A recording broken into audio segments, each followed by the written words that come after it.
I'm Gary Briggs of Bloodline Bowfishing, and in this video we're going to be taking a look at a couple of inexpensive COB LEDs. Now this is the second time I'm doing the intro. I've already done one, and then I went and tested the lights. They didn't do all that great, so I decided to re-record the intro because there's a little bit of misleading information here.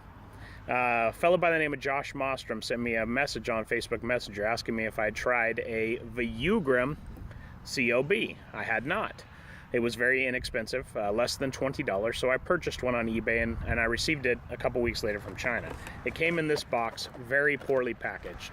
You'll also notice that nowhere on this box does it say b.o.b.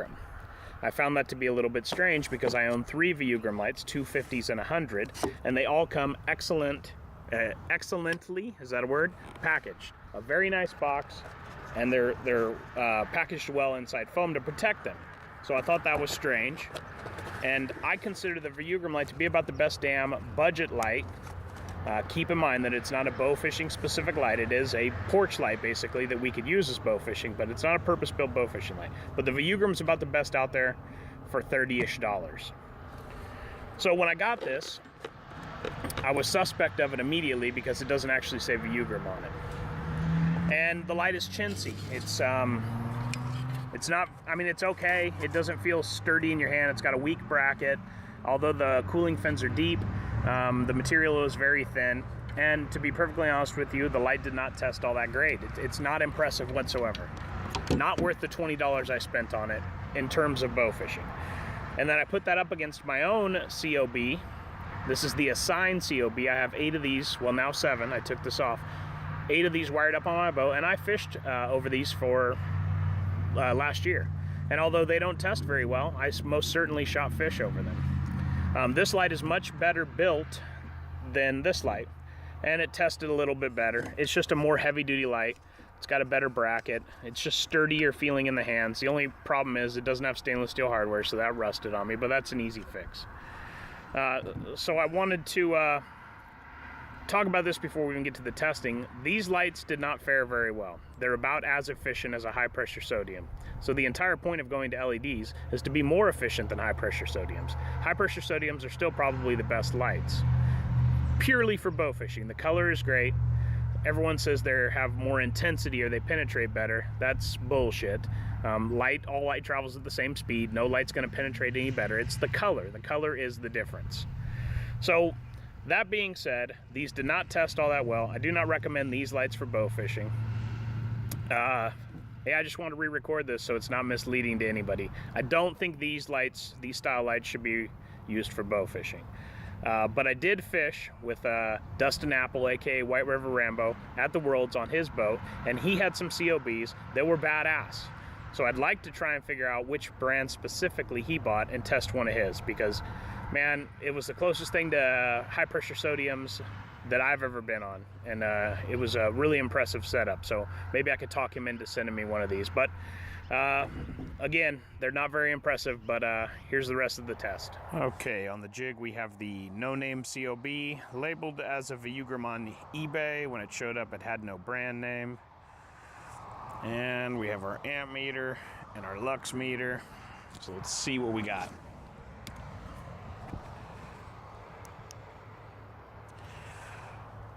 Okay, so we're pulling 0.36 amps. And I don't know if you noticed, but that tree is not lit up very well. So the color is nice, but it is definitely not bright as anything we've been testing lately.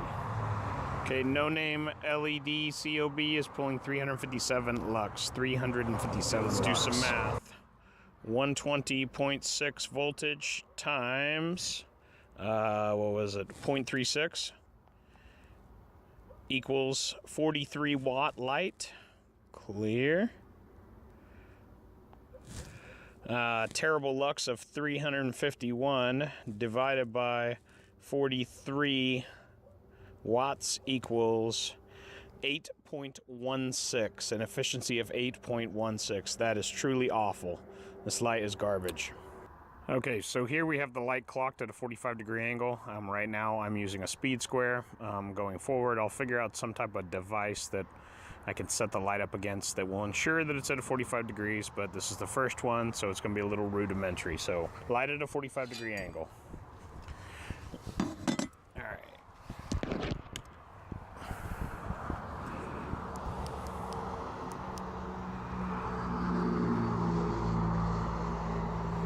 Okay, Lux at a 45-degree angle, we are putting out 217, 217, 216. So that's roughly 2/3-ish, just shy of 2/3 Lux at a 45-degree angle. So that's not bad. Okay, on the jig, we have the Assign 50-watt COB LED, the perpendicular test. There we go. Okay, this one immediately feels quite a bit brighter. The color is good, like I said before.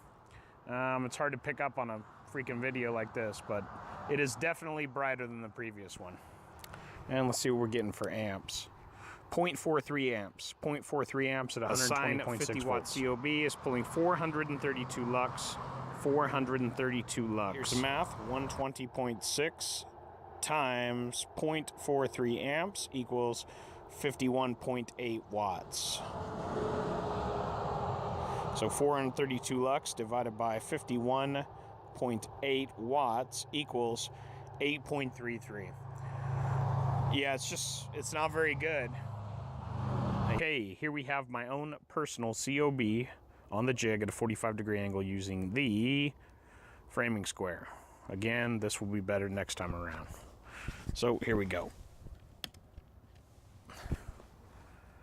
Oh, my damn lux meter shut off.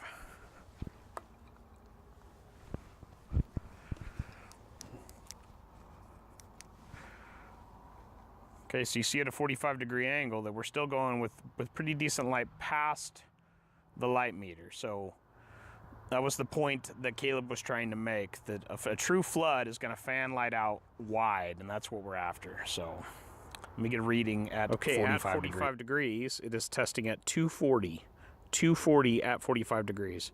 If you recall, the original number was 432, so this is just better than half. So this particular style light doesn't fan out as far, doesn't throw as much light out to the sides at a 45-degree angle as the previous style, so that's interesting. Has to be due to the design. Okay, these lights did so poorly, I'm not even going to write them on the board. It is a waste of time. Pretty much every other option is a better option. They just are not terribly bright, they're not terribly efficient, and I don't see why anybody would choose these over anything else out there. Just don't buy them.